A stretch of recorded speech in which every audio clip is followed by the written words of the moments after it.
mengenal hukum syariah, supaya ini ya semacam mukadimah ataupun stimulus bagi kita untuk mempelajari lebih detail di kemudian hari, karena waktu yang terbatas sehingga tidak bisa secara keseluruhan ya. Tapi mudah-mudahan dari yang sedikit ini bisa memberikan gambaran kepada kita semuanya insya Allah. Pengertian tentang hukum dalam hal bahasa ataupun secara etimologi, di kata-kata al-hukmu itu dari bahasa Arab yang bisa bermakna mencegah, juga bisa bermakna memutuskan, juga bisa bermakna menetapkan dan menyelesaikan.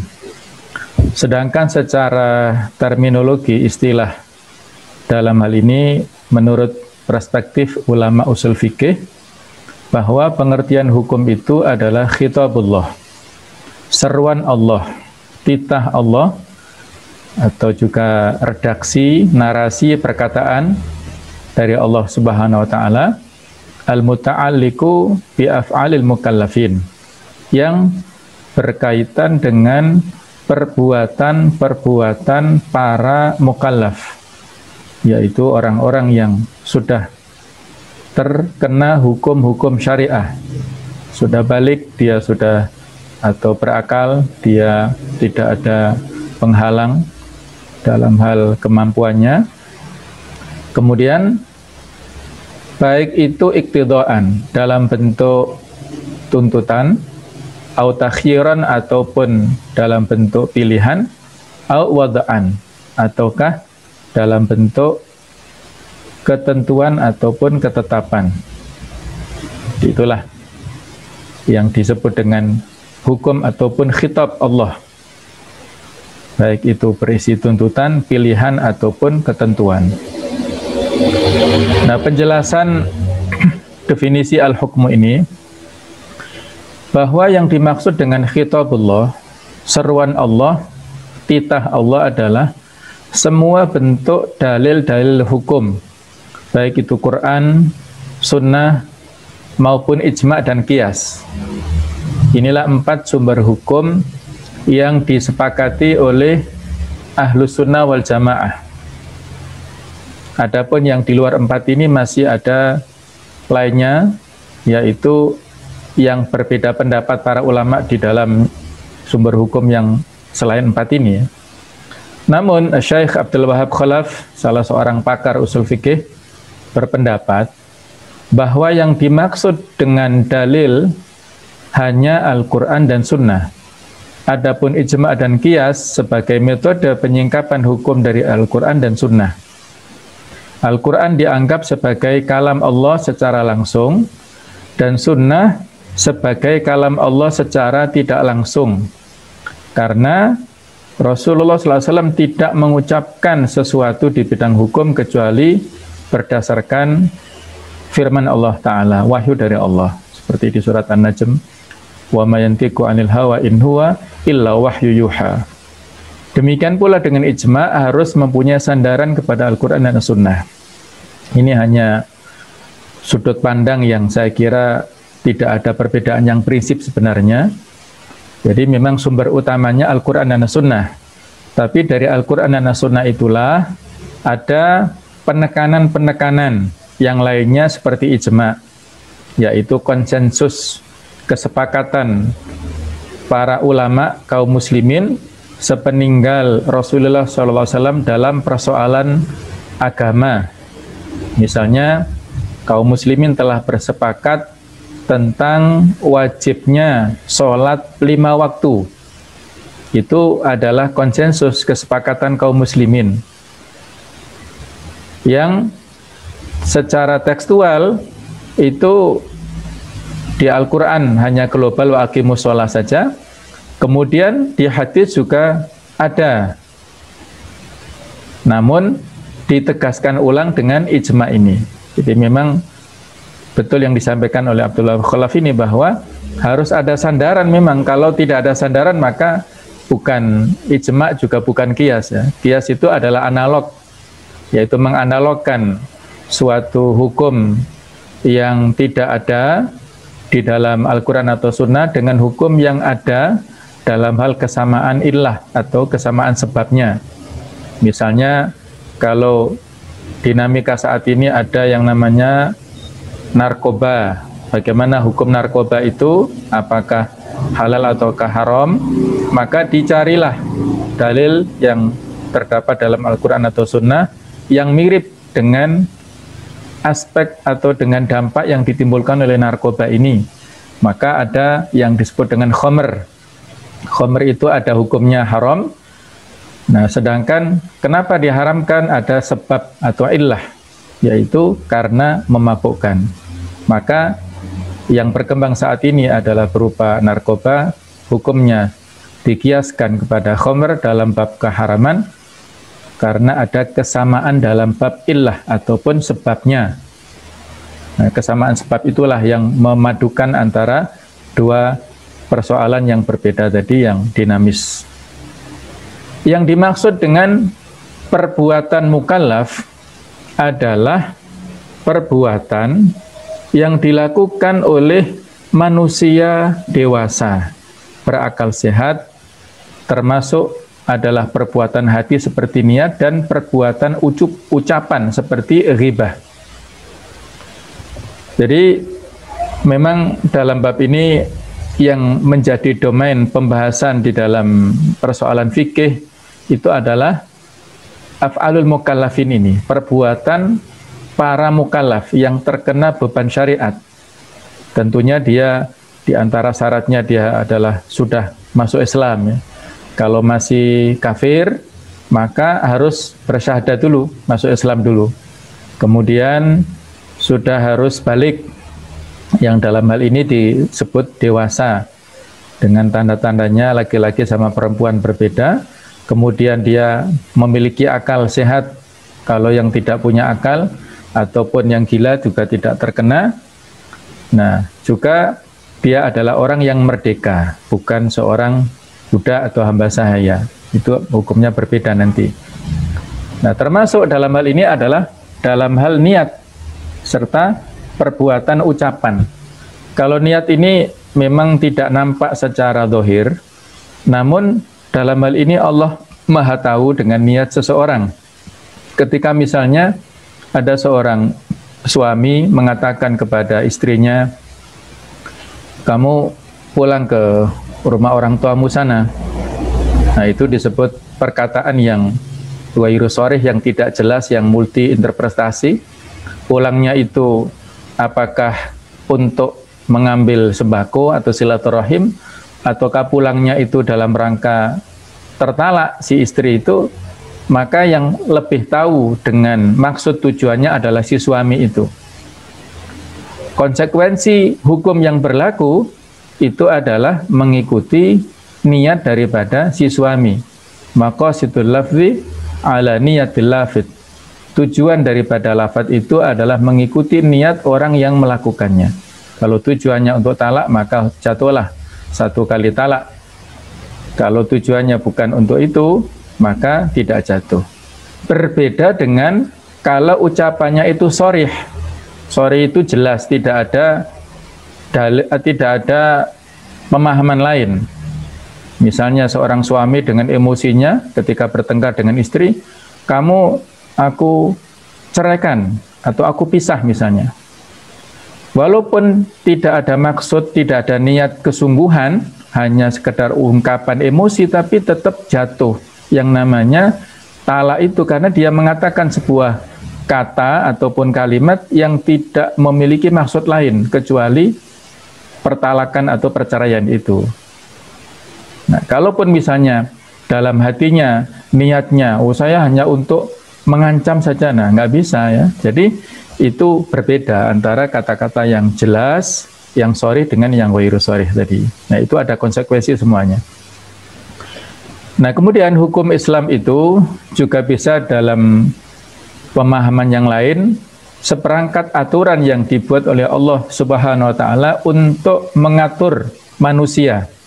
Baik itu manusia hubungannya dengan Allah taala, hablum minallah, ataukah manusia dengan dirinya sendiri. Kita juga punya kewajiban untuk kita tunaikan kepada diri kita sendiri, Karena sebenarnya diri kita bukan milik kita sendiri, tapi titipan Allah Ta'ala, semuanya harus kita pertanggungjawabkan nantinya. Juga hubungan manusia dengan sesama manusia, hablum minan nas, dan hubungan manusia dengan makhluk yang lainnya. Itu semua diatur oleh Allah Ta'ala dalam aturan yang sempurna berupa Islam ini, yang merupakan agama syamil, kamil, wa mutakamil. Nah, berikutnya, apa pengertian syariah itu? Secara etimologi, kata syariah itu berarti jalan yang membekas menuju air, karena sudah sering dilalui. Tetapi dipakaikan dalam pengertian sehari-hari sebagai sumber air yang selalu diambil orang untuk keperluan hidup mereka. Nah, sedangkan menurut terminologi dalam agama Islam, yang dimaksud dengan syariah itu adalah apa yang ditentukan oleh Allah Subhanahu wa Ta'ala dalam agama untuk pengaturan hidup para hambanya ini. Itulah syariah. Jadi tidak ada lain, yang dimaksud syariah adalah ad-din atau agama itu sendiri. Karena di antara pengertian ad-din adalah kekuasaan atau al-mulku, power atau as-sultan, pemerintahan atau al-hukumah, hukum ataupun al-hukmu, dan peradilan atau al-qadha yang mengikat. Yang perlu ditekankan adalah yang mengikat banyak orang. Kita adalah makhluk Allah yang dhaif. Sebelumnya kita tidak ada, maka kita diciptakan Allah ada di dunia. Dunia ini Allah yang menciptakan, kita juga makhluk dari Allah. Allah telah membuat aturan, maka aturan itu mengikat semuanya, mengikat kita. Tidak bisa lepas dari aturan Al-Khaliq itu, yaitu Al-Islam. Kemudian, lebih rinci lagi, pada pokok materi bahwa hukum syar'i, ada kata-kata syar'i, ada kata-kata syariah, itu sama saja. Al-hukmu syar'i adalah, kalau kita lihat dari sisi aspek khitab, seruannya terbagi secara umum menjadi dua klasifikasinya, yaitu hukum taklifi. Ya, artinya adalah seruan Allah Subhanahu wa Ta'ala yang berkaitan dengan perbuatan manusia, baik itu yang berkaitan dengan tuntutan atau iqtida maupun pilihan, takhir. Itu adalah seruan yang menjelaskan hukum-hukum perbuatan manusia yang diklasifikasikan menjadi 5 ini, baik itu wajib ataupun sunnah, mubah, haram ataupun makruh. Jadi hukum taklifi ini adalah hukum yang mengandung konsekuensi terkait dengan perbuatan manusia. Setiap perbuatan manusia ada dampaknya dalam hal hukum fikihnya. Kalau hukum secara positif di dunia barangkali hanya bisa dihukumi secara zahir saja, tapi kalau hukum fikih ini Allah yang menghukuminya, maksudnya yang maha tahu dengan apa yang diniatkan ya. Kalau contoh misalnya tadi ya, dia mengatakan kata-kata talak itu ya merasa dia hanya mengatakan sekali padahal sudah berkali-kali, misalnya sebenarnya sudah jatuh berkali-kali talak tapi dia nggak merasa, itu nanti hubungannya dengan Allah walaupun belum sampai ke pengadilan agama. Misalnya pengadilan agama itu hanya administratif saja, tidak bisa menghalalkan yang haram. Itu hanya administratif saja, hubungan kita dengan manusia saja secara formal. Adapun yang inti adalah hubungan kita dengan Allah, hisabnya nanti itu berat. Kemudian hukum wad'i adalah ketentuan Allah Subhanahu wa Ta'ala yang mengandung pengertian bahwa terjadinya sesuatu merupakan sebab, syarat atau penghalang adanya suatu hukum. Misalnya sholat itu menjadi sebab adanya kewajiban berwudu terlebih dahulu di surat Al-Maidah ayat yang ke-6. Juga adanya kemampuan ataupun istitoah menjadi syarat wajib untuk menunaikan ibadah haji, surat Ali Imran 97. Walillahi 'alan nasi hijjul baiti man istata'a ilaihi sabila. Dan bagi Allah wajib atas manusia untuk melaksanakan ibadah haji Bagi siapa dibebankan adalah manistato'a, kepada orang yang punya kemampuan berangkat ke sana. Apa makna istito'ah? Itu banyak pendapat di antara ulama.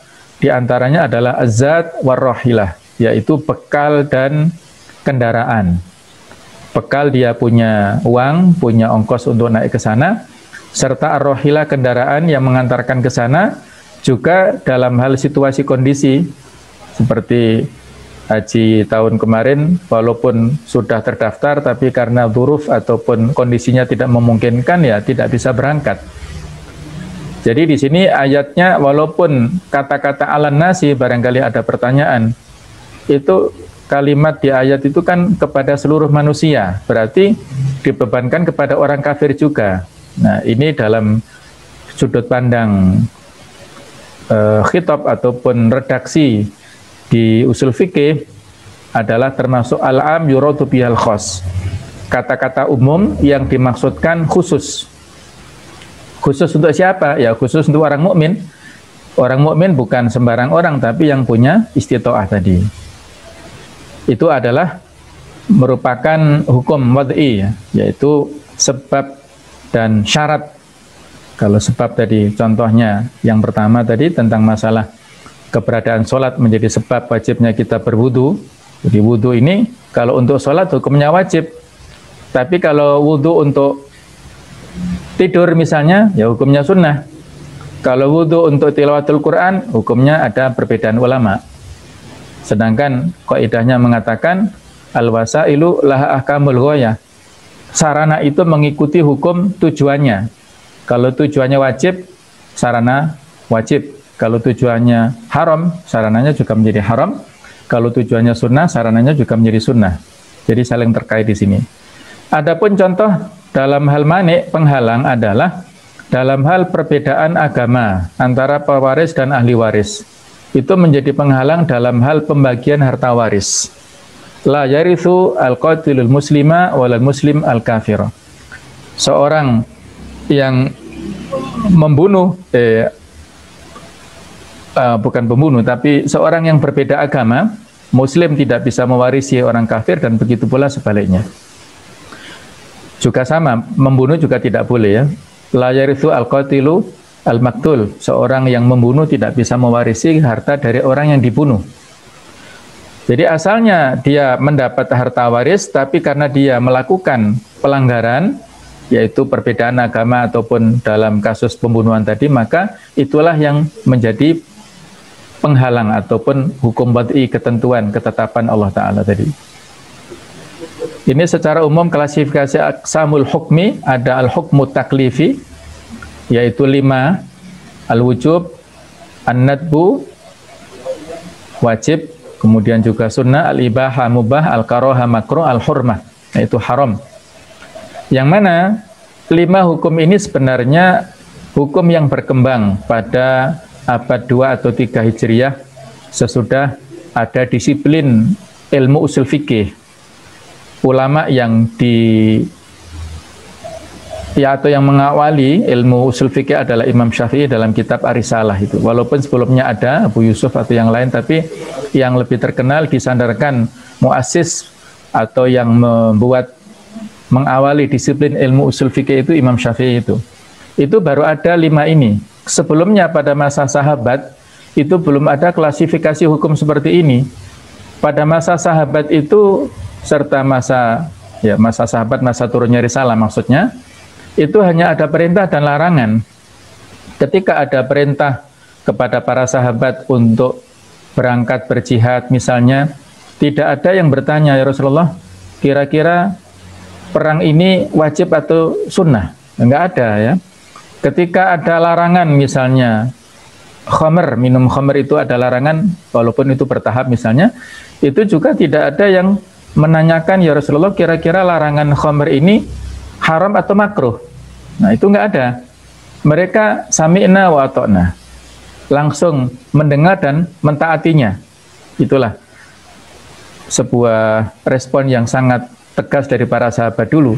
Nah, karena ada masa perguliran waktu dan dinamika yang sekian banyak, kaum muslimin juga tersebar luas di mana-mana, dan mereka dalam memahami teks nusus Al-Quran Sunnah juga sangat terbatas, dan karena pengaruh faktor-faktor manusiawi lainnya, faktor kemalasan, faktor suka membantah dan sebagainya lah, sisi kejiwaan manusia ya, akhirnya dibuatlah sebuah kesimpulan yang seperti ini dalam rangka untuk memberikan ruang kepada kita supaya memiliki atau bisa berpikir secara objektif dan memilih yang terbaik lah ya, supaya kita tidak salah dalam bersikap terhadap teks-teks Al-Quran ataupun As-Sunnah itu. Adapun al-hukmul wad'i, yaitu yang kita sebutkan tadi as-sabab asyartu al-mani', 3 ini intinya. Adapun 2 ini tambahan rukhsah wal azimah. Rukhsah itu adalah dispensasi, azimah itu hukum asal. Hukum asal sholat itu dengan berdiri, tapi bagi yang sakit bisa rukhsah sambil duduk. Hukum asal sholat itu dengan sempurna, tapi kalau sedang musafir maka boleh rukhsah, ada qashar misalnya. Kemudian yang kelima as-sihhatu wal butlan, sihah itu sahih kalau terpenuhi syarat rukunnya, kemudian al-butlan itu batil, tidak sah maksudnya. Nah inilah klasifikasi yang lebih jelas. Sebenarnya ada 2 tadi, tapi ini ada pilihan. Takhyiron tadi adalah mubah itu. Khitab yang berisi tuntutan untuk mengerjakan dan tuntutan untuk meninggalkan. Tuntutan untuk mengerjakan itu ada yang bersifat tegas, yaitu dikatakan ijab ataupun wajib, dan ada yang kurang tegas, yaitu nadab ataupun mandub atau sunnah itu. Jadi kalau perintah dalam kaidah usulnya al-aslu fil amri lil wujub, pada dasarnya perintah itu mengandung konsekuensi wajib. Misalnya perintah wa aqimus shalah, laksanakanlah sholat, tegakkanlah sholat. Itu karena yang diperintahkan Allah dalam ayat ini adalah sholat, maka sholat itu pelaksanaannya hukumnya wajib. Tapi sholat yang mana yang dikategorikan wajib, itulah ada ruang ijtihad para ulama di sini mencari semacam korina. Korina itu adalah indikasi atau alasan yang memalingkan dari perintah yang mengandung konsekuensi wajib menuju kepada yang tidak wajib atau sunnah yang tidak tegas itu. Misalnya wa idza halaltum fastadu, kalau kalian sudah bebas dari tahallul, apakah itu ihram setelah umrah atau setelah haji misalnya, fastadu, maka kalian dipersilakan untuk melakukan perburuan binatang. Jadi kalau saat ihram nggak boleh kita memburu binatang. Tapi kalau setelah ihram boleh. Nah, kata-kata fastadu kan ada perintah. Tapi perintah ini karena ada korina ada indikasi-indikasi sebelumnya secara kontekstual tadi, maka perintah ini tidak sampai pada derajat yang wajib. Dan juga bukan sampai pada derajat sunnah, malah ini semacam ibahah, yaitu mubah tadi. Perintah setelah larangan ini diantaranya konsekuensinya malah mubah. Silakan kalau mau berburu ya silakan, kalau enggak ya silakan. Tidak ada kesunahan di situ. Nah, itulah yang dimaksud dengan beberapa korinah ya. Kemudian ada tuntutan untuk meninggalkan, baik itu secara tegas, tahrim ataupun haram, maupun tuntutan untuk meninggalkan yang kurang tegas, yaitu dalam hal karoha, makruh. Jadi tidak sampai pada derajat haram, tapi makruh, yang dibenci ataupun yang kalau kita tinggalkan lebih bagus daripada kita laksanakan. Kemudian ada khitab takhyiron, pilihan, yaitu berupa ibahah, mubah, boleh kita laksanakan, boleh kita tinggalkan. Sedangkan khitab secara wad'i, ketentuan, itu ada syarat, ada mani', ada sebab, kemudian ada sihah, kemudian ada butlan tadi. Itu hukum wad'i. Baik. Masing-masing nanti ada penjelasannya. Bentuk-bentuk hukum taklifi, wajib secara etimologi berarti tetap atau pasti.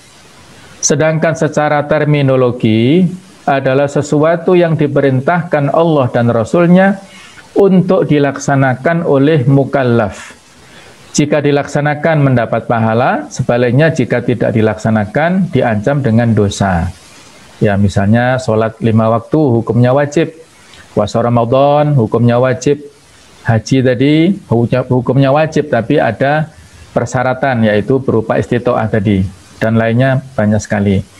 Yang kedua adalah mandub. Secara bahasa berarti sesuatu yang dianjurkan, sedangkan secara istilah suatu perbuatan yang dianjurkan oleh Allah dan Rasul-Nya, di mana akan diberi pahala orang yang melaksanakannya, namun tidak dicela orang yang tidak melaksanakannya.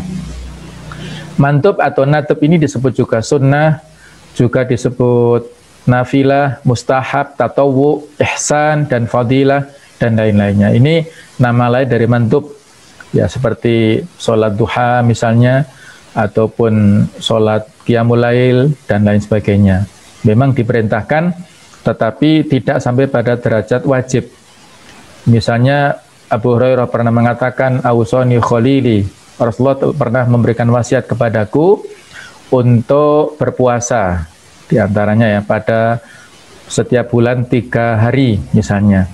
Itu kan walaupun ada kata-kata perintah wasiat, tapi tidak sampai pada derajat yang wajib. Kemudian yang haram secara bahasa berarti sesuatu yang dilarang untuk mengerjakannya. Sedangkan secara istilah, sesuatu yang dilarang oleh Allah dan Rasul-Nya, di mana orang yang melanggarnya diancam dengan dosa. Dan orang yang meninggalkannya karena mentaati Allah akan diberi pahala. Misal larangan untuk berzina. Kapan hal yang haram itu yang apabila ditinggalkan kita mendapatkan pahala? Ketika kondisi dan situasi memungkinkan kita untuk melakukannya. Kalau kita tidak ada situasi dan kondisi yang mengkondisikan kita untuk melaksanakannya, ya tidak ada kaitannya dengan kita, ya. Jadi haram ketika kita tinggalkan kalau memang kita ada peluang untuk itu, kemudian kita tinggalkan. Misalnya Nabi Yusuf yang punya peluang untuk melakukan zina dengan permaisuri raja, tapi dia meninggalkannya, maka seperti itu yang mendapat pahala, dan lain sebagainya.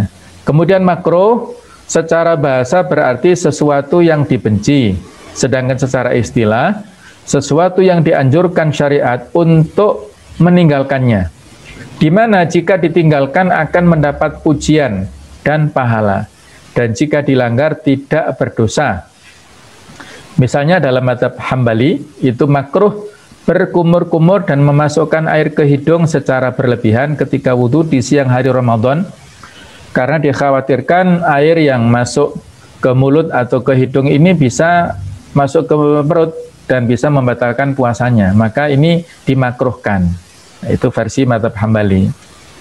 Sedangkan yang kelima adalah mubah. Secara bahasa berarti sesuatu yang dibolehkan atau diizinkan. Sedangkan secara istilah adalah sesuatu yang diberi pilihan oleh syariat kepada mukallaf untuk melakukan atau meninggalkan, dan tidak ada hubungannya dengan dosa serta pahala.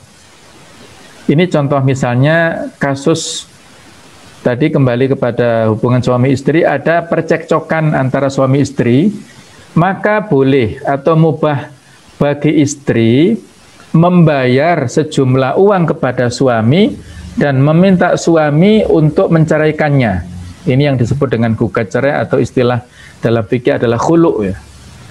Di surat Al-Baqarah 229 Allah berfirman, at-thalaqu marratan. Tolak itu 2 kali maksudnya, ya. Artinya peluang dan boleh rujuknya itu 2 kali. Kalau sudah tolak yang ketiga itu tidak ada kembali peluang rujuk.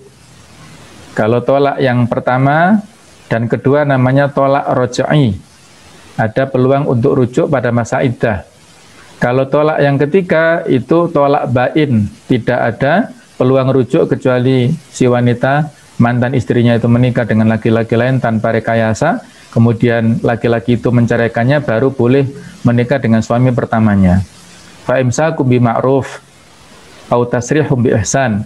Maka boleh menahan, maksudnya mempertahankan hubungan rumah tangga dengan dasar ma'ruf, kebaikan, juga boleh menceraikan juga dengan baik-baik juga, tidak ada permusuhan. Wala yahillu lakum an ta'khudhu mimma ataitumuhunna syai'ah, dan tidak halal bagi kalian untuk mengambil apa yang sudah kalian berikan berupa mahar tadi kepada istri, illa ayyakhafa alla yuqima hududallah, kecuali keduanya ada perasaan takut untuk melaksanakan aturan-aturan Allah. Fa in khiftum alla yuqima hududallah, maka apabila kalian khawatir, wahai wali-wali si wanita, bapak atau orang tuanya, kalian mengkhawatirkan suami istri itu tidak melaksanakan hukum-hukum Allah, fala junaha alaihima fi maftadat bih, maka tidak ada salah keduanya untuk melakukan tindakan perpisahan tadi, ya, untuk mengembalikan harta yang telah diberikan kepada sang istri oleh suami itu. Jadi khulu ini ada aturan tersendiri bagi wanita yang ingin menggugat suaminya, itu harus ada alasannya. Alasan utama karena faktor agama, faktor akhlak. Alasan berikutnya mungkin karena faktor perasaan, ya. Si istri sudah tidak cinta lagi kepada suami karena suaminya berperilaku jelek misalnya. Maka sang istri bisa menggugat cerai kepada sang suami dan melaporkan kepada pengadilan agama lah kalau sekarang. Nah, harus ada beberapa poin yang perlu diperhatikan di sini. Harus ada ijab atau pernyataan dari pihak suami atau wakilnya jika suami itu sudah menceraikan, maksudnya rela gitu ya, rela untuk menyetujui yang istri itu bercerai darinya. Kemudian sebelumnya status suami istri ini masih sah, artinya belum ada perpisahan. Dan ada ganti rugi dari pihak istri mengembalikan, dengan catatan tidak melebihi dari mahar yang ada pada saat akad nikah itu. Dan ada lafal yang menunjukkan pengertian khulu, serta istri menerima khulu tersebut sesuai dengan ijab yang dikemukakan oleh si suaminya ini. Dan catatannya adalah tidak ada rujuk, ini perbedaannya. Kalau talak itu dari suami ada peluang 1-2 tadi rujuk, tapi kalau khulu dari istri tidak ada peluang rujuk. Kalau talak tidak sah dilakukan oleh suami pada saat istrinya itu dalam kondisi haid, nah, tetapi kalau khulu ini berbeda, ya, karena tidak ada iddah. Kalau talak kan ada iddahnya, tidak ada iddah karena kan tidak ada rujuk tadi, ya. Baik, ini contoh dalam hal mubah. Ada perintah, tapi di sini dalam kasusnya adalah hukumnya mubah. Baiklah, ada klasifikasi lagi pembagian wajib dari sisi orang yang dibebani kewajiban. Ada wajib aini yang kita istilahkan fardu ain. Kewajiban yang dibebankan kepada setiap mukallaf yang sudah balik dan berakal tanpa terkecuali, misalnya sholat wajib. Ada juga wajib kifai atau fardu kifayah, kewajiban yang dibebankan kepada seluruh mukallaf, namun jika telah dilaksanakan oleh sebagian umat Islam, maka kewajiban itu sudah dianggap terpenuhi. Contohnya seperti sholat jenazah. Kalau dalam bab qiraatul Quran, maka hukum membaca Al-Quran secara aplikasi adalah sesuai dengan tajwid, maksudnya itu hukumnya fardu ain. Kalau mengetahui hukum-hukum tajwidnya itu fardu kifayah. Kita dalam hal ini menekankan, karena fardu kifayah ini kan standarnya apa? Kalau standarnya itu tingkat RT, tingkat RW misalnya, kalau satu RT, satu RW itu misalnya ada musola, sementara tidak bisa membaca dengan baik misalnya imamnya ataupun tidak mengetahui hukum-hukumnya, berarti satu RT atau satu RW itu terkena dampak dosanya. Nah, untuk min dzalik, ini hanya sekedar semacam warning ya dari kita semuanya, ada kewajiban untuk berdakwah itu. Kemudian dari sisi kandungan perintah, ada wajib muayyan dan ada wajib mukhayyar. Wajib muayyan adalah kewajiban di mana yang menjadi objeknya adalah tertentu tanpa ada pilihan, yaitu misalnya puasa Ramadan, kemudian sholat dan sebagainya, itu tidak ada pilihan lain. Sedangkan wajib mukhayyar, yaitu kewajiban di mana yang menjadi objeknya boleh dipilih antara beberapa alternatif. Misalnya kafarat sumpah, itu ada di surat Al-Maidah ayat 89. Fakafaratuhu, maka kafaroh sumpah, seseorang kalau telah bersumpah kemudian ingin menggugurkan, membatalkan sumpahnya itu, maka harus membayar kafarat. Apa di sini ada 3 alternatif, yaitu it'amu asyarati masakin, memberikan makan kepada 10 orang miskin, min ausati ma tut'imuna ahlikum, dari pertengahan makanan yang kalian berikan kepada keluarga. Maksudnya juga tidak terlalu mahal, tidak terlalu murah, yang sedang-sedang, yang layak begitu. 10 orang itu kita kasih makan. Au kafaratu au kiswatuhum, atau memberi pakaian kepada mereka, kepada 10 orang itu. Au tahriru raqabah, atau memerdekakan budak. Ini tentunya lebih mahal ya. Jadi di sini ada kata-kata au, pilihan. Jadi atau di sini pilihan, apakah mau ngasih makan, ngasih pakaian, ataukah memerdekakan budak, itu pilihan. Berbeda dengan kafarah dhihar yang itu secara bertahap ya. Kafarah dhihar, suami yang mendihar istrinya, maka kalau dia membatalkan dhiharnya harus melakukan kafarah, yaitu dengan memerdekakan budak dulu. Kalau tidak mampu, maka dengan berpuasa 2 bulan berturut-turut.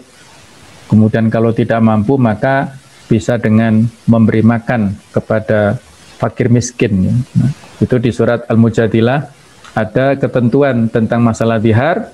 Itu bukan pilihan, tapi secara bertahap. Tidak dengan pilihan, tapi harus menjadi sebuah kewajiban secara bertahap. Di surat Al-Mujadilah, yaitu ada tahrir raqabah, membebaskan budak. Kemudian kalau tidak mampu, maka dengan puasa 2 bulan berturut-turut. Kalau tidak mampu, it'amu sittina miskina, dengan memberi makan 60 fakir miskin. Baik, berikutnya tentang pembagian wajib dari sisi pelaksanaannya. Ada wajib yang bersifat mutlak dan ada yang muakkad. Kewajiban yang mutlak adalah kewajiban yang pelaksanaannya tidak dibatasi pada waktu tertentu. Misalnya kewajiban membayar puasa Ramadan yang tertinggal, mengqadha maksudnya. Sedangkan wajib muakkad adalah kewajiban yang pelaksanaannya dibatasi dengan waktu tertentu. Inilah misalnya contoh yang mudah, itu perempuan yang punya hutang pada saat Ramadan karena dia haid ya, menstruasi, tidak boleh puasa sehingga punya hutang 7 hari misalnya. Ketika masuk Syawal, mana yang harus didahulukan? Apakah puasa 6 hari di bulan Syawal ataukah membayar puasa Ramadan dulu? Nah, inilah kalau bisa kita melakukan fikul muwazanah, pertimbangannya dari 2 sisi ini. Ya, itu kan sunnah sama-sama, maksudnya puasa Syawal itu sunnah, tapi mengqadha juga wajib. Nah, apakah antara wajib dan sunnah ini bisa otomatis yang sunnah dikalahkan? Ya nanti dulu. Harus dipertimbangkan kondisinya perempuan ini bagaimana. Kalau dia misalnya perempuan yang hobi melaksanakan puasa, maka menurut saya ini didahulukan puasa 6 hari di bulan Syawal dulu. Maka ini sebuah hanya terbatas maksudnya ya. Jadi terbatas waktunya, hanya di 6 hari di bulan Syawal, tidak bisa di bulan Dzulqa'dah. Sedangkan untuk Ramadan itu bisa diqadha setelahnya, bahkan sampai Sya'ban dan bahkan setelah berikutnya, tapi saya kira hubungannya dengan Allah lah dalam hal ini ya, nanti hisabnya. Jadi masing-masing sesuai dengan kemampuannya, sesuai dengan kemampuan si wanita itu. Sedangkan wajib secara muakkad, yaitu ada klasifikasi 2, muwassa', waktu yang tersedia, lebih lama, lebih lapang daripada waktu pelaksanaan kewajiban itu sendiri. Misalnya sholat 5 waktu, sholatnya pelaksanaannya 10 menit misalnya, ataukah seberapa jam, tapi waktunya sampai 2 jam misalnya. Nah, kemudian bisa kita laksanakan awal, pertengahan, atau akhir, ya. Tapi yang utama adalah awal. Kemudian ada kewajiban yang mudhayyak, waktu yang tersedia hanya mencukupi untuk melaksanakan kewajiban itu sendiri. Biasanya puasa di bulan Ramadan, ya ngepres waktunya. Dari subuh sampai tenggelamnya matahari itu tidak bisa ditambah, tidak bisa dikurangi. Antara waktu pelaksanaan kewajiban dengan yang tersedia waktunya itu sama. Kemudian pembagian dalam hal hukum mandub, atau nadab atau sunnah. Ada yang sunnah muakkadah, sunnah yang sangat dianjurkan, dibiasakan oleh Rasulullah SAW dan jarang ditinggalkannya. Misal sholat sunnah 2 rakaat sebelum fajar. Itu sangat dianjurkan, ya, sunnah yang muakkadah. Sedangkan yang ghairu muakkadah, yaitu sunnah biasa, sesuatu yang dilakukan oleh beliau namun bukan menjadi kebiasaannya. Misalnya sholat sunnah 2 kali 2 rakaat sebelum sholat duhur, jadi 4 rakaat, ya. Itu beliau pernah melaksanakannya, juga pernah tidak melaksanakannya. Saat qobliyah duhur bisa dengan 2 rakaat salam, kemudian bisa juga ditambah lagi 2 rakaat, totalnya 4 rakaat bisa. Kemudian setelah duhur juga begitu, ya. Jadi ini pilihan, tapi pilihan yang ghairu muakkadah. Sedangkan ada tambahan zawaid, yaitu nawafil, sunnah yang mengikuti kebiasaan sehari Rasulullah sebagai manusia biasa. Contohnya bagaimana cara makan beliau, cara beliau tidur dan sebagainya. Kalau itu motivasinya adalah karena mahabbah, kecintaan kita kepada beliau, maka itu dianjurkan dan berpahala. Berikutnya pembagian haram. Ada al-muharram lidzatihi, diharamkan karena esensinya, mengandung kemadharatan bagi kehidupan manusia. Misalnya larangan zina, makan bangkai, makan darah babi dan sebagainya. Ini karena keharaman dari sisi zat atau fisiknya itu. Jadi tidak thayyib lah di dalam hal ini, ya. Kemudian ada al-muharram li ghairihi. Dilarang bukan karena esensinya, tapi pada kondisi tertentu. Dilarang karena ada pertimbangan eksternal. Misal larangan jual beli saat adzan Jumat. Kalau adzan selesai, fa idza qudiyatis sholatu fantashiru. Kalau sudah selesai sholat, maka boleh kalian bertebaran di muka bumi untuk bisnis lagi, untuk berdagang lagi. Jadi di situ keharaman terkait dengan syarat ataupun dengan kondisi tertentu. Sedangkan pembagian makruh, ada makruh tahrim, dilarang oleh syariat, tapi dalilnya bersifat dhonni al-wurud, dugaan keras, seperti hadits ahad yang diriwayatkan perorangan. Misal larangan meminang wanita yang sedang dalam pinangan orang lain. Ini hukumnya makruh yang tahrim. Jadi yang mendekat ataupun yang kuat penekanannya ke makruhannya maksudnya. Sedangkan yang kedua adalah makruh tanzih, dianjurkan oleh syariat untuk meninggalkannya. Tanzih itu adalah untuk kesucian kita. Misal memakan daging kuda pada waktu sangat butuh di saat perang, menurut sebagian mazhab Hanafiyah. Ini makruh, tapi makruh tanzih, tidak sampai kepada makruh tahrim, tidak sampai kepada haram itu sendiri. Sedangkan berikutnya adalah pembagian mubah. Abu Ishaq Asy-Syatibi dalam kitab Al-Muwafaqat membagi mubah ini menjadi 3 macam. Yang pertama, mubah yang berfungsi untuk mengantarkan seseorang kepada sesuatu hal yang wajib dilakukan. Misal, makan dan minum adalah sesuatu yang mubah. Namun, kalau berfungsi untuk menggerakkan seseorang, mengerjakan kewajiban sholat dan sebagainya, maka makan minumnya itu menjadi sesuatu yang makjur atau sesuatu yang mengandung konsekuensi pahala. Maka ini dianjurkan. Tadi ya, kita sampaikan di depan, sarana mengikuti hukum tujuannya tadi. Kalau sarananya untuk supaya sholat dengan khusyuk, itu makan dulu, kan begitu. Anjurannya kalau makan tersedia, maka makan dulu baru sholat, supaya sholatnya khusyuk. Maka untuk memperkuat, mengkhusyukkan sholat tadi, makan dulu dan minum dulu, sudah terpenuhi hajat secara fisiknya, dia baru bisa konsen, maka itu menjadi sesuatu yang mengandung kemuliaan. Yang kedua adalah mubah, yang dianggap hukumnya mubah jika dilakukan sekali, tetapi haram hukumnya jika dilakukan setiap waktu.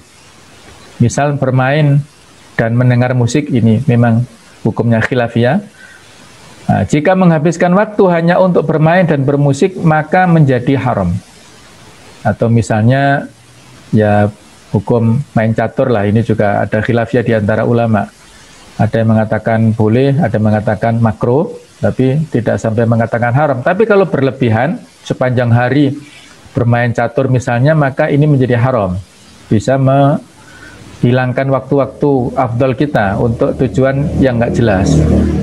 Yang tiga, sesuatu yang mubah yang berfungsi sebagai sarana mencapai sesuatu yang mubah pula. Misalnya membeli perabot rumah untuk kepentingan kesenangan.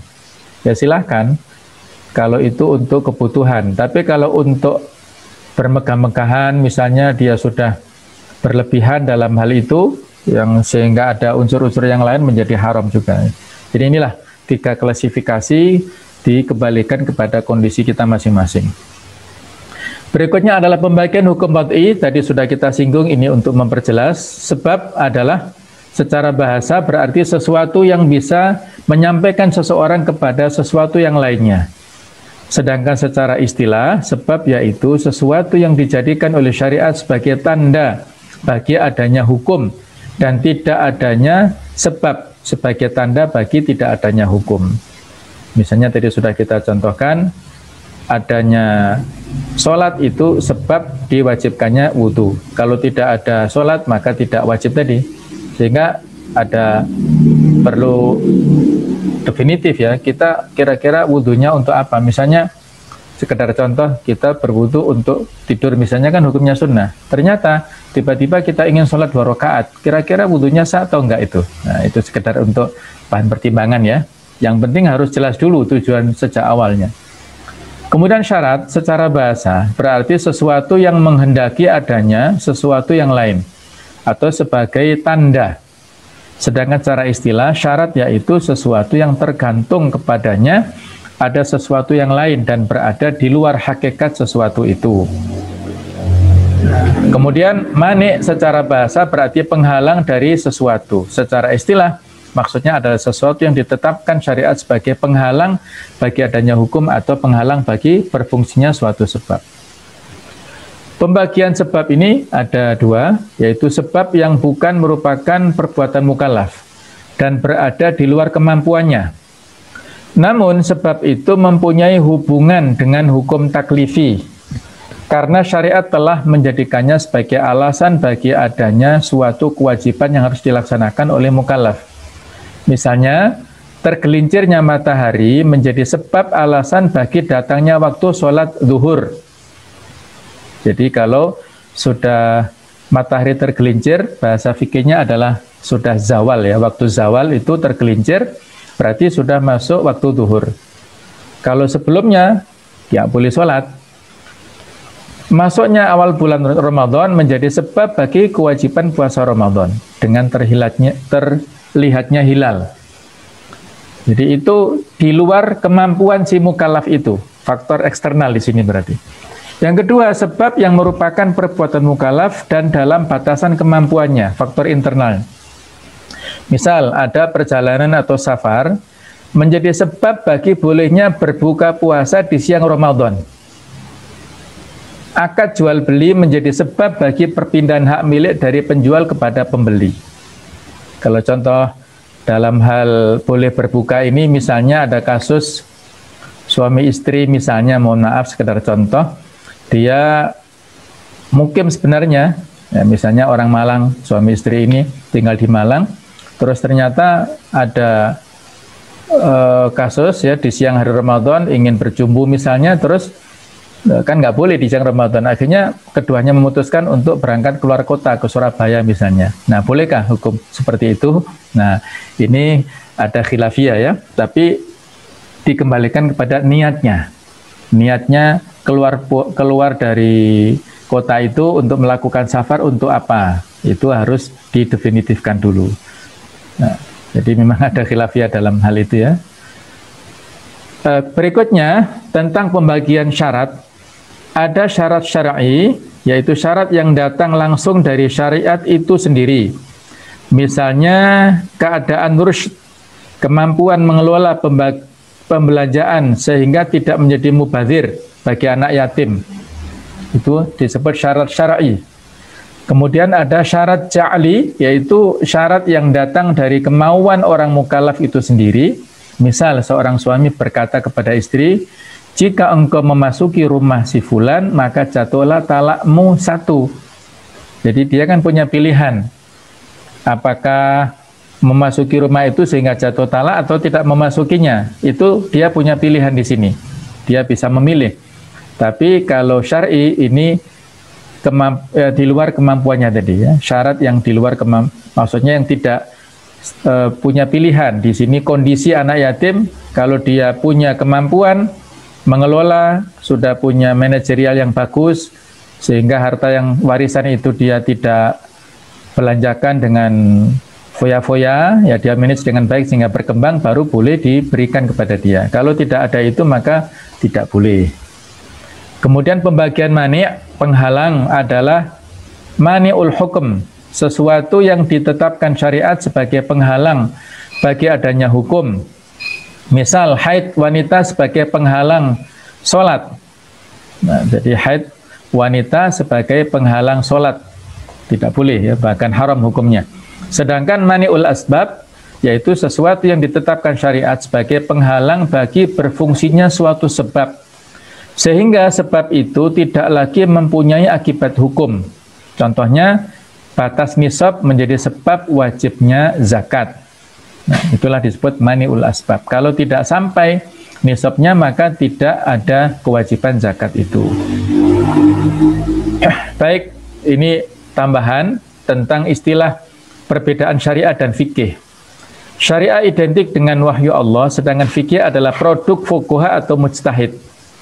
Syariah memiliki nilai kebenaran mutlak, sedangkan fikih sebagai produk memiliki kebenaran yang relatif atau dhonni, bersifat perkiraan. Debatable ya. Sehingga kalau khilafiyah dalam bab fikih itu tidak berdampak hak dan batil, sesat ataupun benarnya enggak ya, tapi afdol atau tidak, tepat atau tidak saja konsekuensinya. Syariat adalah sasaran untuk dipahami dalam rangka untuk dipraktekkan. Sedangkan fikih sebagai proses adalah upaya memahami syariah untuk dipraktekkan. Syariat tidak akan berubah, sedangkan fikih bisa berubah sesuai dengan kebutuhan umat dalam konteks perkembangan waktu dan tempat. Pembuat syariat adalah Allah, disebut syari', sedangkan pembuat fikih adalah fuqaha yang merupakan manusia, yaitu disebut mujtahid, orang yang berijtihad. Hubungan syariat dengan fikih erat, tidak dapat dipisahkan. Tanpa fikih syariah akan beku, statis, tidak elastis. Syariah adalah dasar, pokok, sari, asas, sedangkan fikih adalah cabang atau furu'. Pengamalan syariat tergantung pada pengamalan fikih dan begitu pula sebaliknya. Contohnya, misalnya syariah, itu masa iddah wanita adalah 3 kali quru'. Wal mutallaqatu yatarabbasna bi anfusihinna thalathata quru'. Wanita-wanita yang ditalak oleh si suami, talak yang talak hidup maksudnya ya, bukan karena kematian, maka masa menunggunya 3 kali masa quru'. Itu syariahnya, tekstualnya begitu. Pemahamannya bagaimana? Itu ada perbedaan. Ada yang disebut quru' itu adalah suci menurut mazhab Maliki dan Syafi'i, dan ada quru' yang dimaksud adalah haid, mazhab Hanafi dan Hambali. Konsekuensinya, akibatnya adalah terdapat perbedaan dalam penafsiran masa iddah bagi perempuan. Jadi masing-masing punya dasar.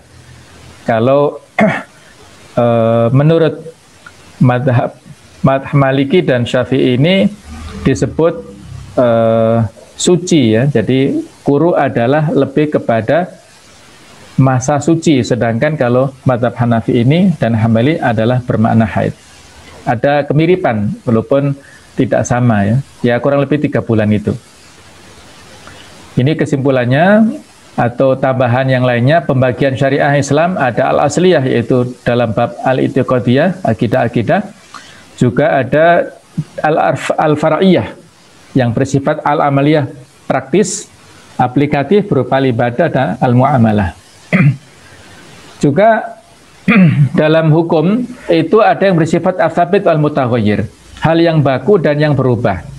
Hal yang baku dalam Islam yaitu sesuatu yang tidak bisa berubah menurut perubahan waktu dan tempat, dan tidak ada ruang untuk berijtihad, sehingga hukum-hukumnya tetap dan baku walaupun kehidupan berubah, karena kemaslahatan yang menjadi misi disyariatkannya hal itu adalah tetap, tidak berubah, tauqifiyah. Sedangkan hal yang berubah yaitu sesuatu yang bisa berubah menurut perubahan waktu dan tempat. Jadi itulah perbedaan sabit dan mutaghayyir, as-sawabit al-mutaghayyirat di sini. Apa saja yang sawabit itu? Ada 4 ini. Yang pertama akidah, rukun iman yang 6, kemudian juga syahadatain dan sebagainya. Ini akidah yang tidak berubah dari dulu sampai nanti akhir zaman. Ibadah, misalnya sholat 5 waktu, sholat duhur 4 rakaat dan seterusnya, itu tidak bisa berubah. Tidak bisa karena ijtihad misalnya sehingga berubah. Ahkamul hudud, hukum-hukum pidana, itu sebenarnya adalah tauqifiyah, sabit, tetapi ya kita belum bisa melaksanakannya sekarang ini ya. Ini kewajiban kita semuanya sebenarnya. Juga ahkamul muqaddarat, ukuran-ukuran, takaran-takaran, misalnya hukum waris misalnya. Itu adalah sesuatu yang tetap, tidak bisa berubah sepanjang zaman. Nah, sedangkan hal-hal yang berubah itu dalam hal-hal hukum muamalat, yaitu hubungan antara manusia dengan yang lainnya, interaksi secara muamalah, perdagangan dan sebagainya.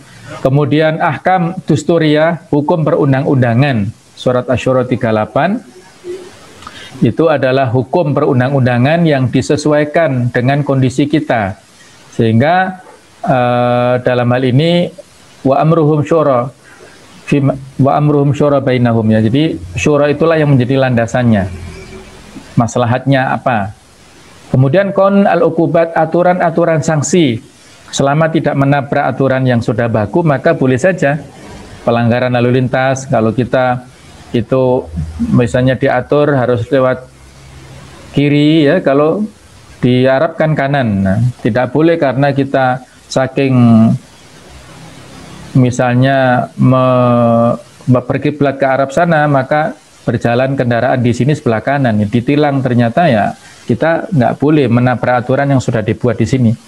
Konsep pemerintahan dalam bidang politik, administrasi, kesehatan, militer dan sebagainya. Apakah sistem kekhalifahan, sistem kerajaan, ataupun sistem demokrasi misalnya, ini ijtihadiyah ya, tidak saklek sebagaimana apa yang ada. Jadi inilah masuk dalam bab masuk dalam bab mutaghayyirat.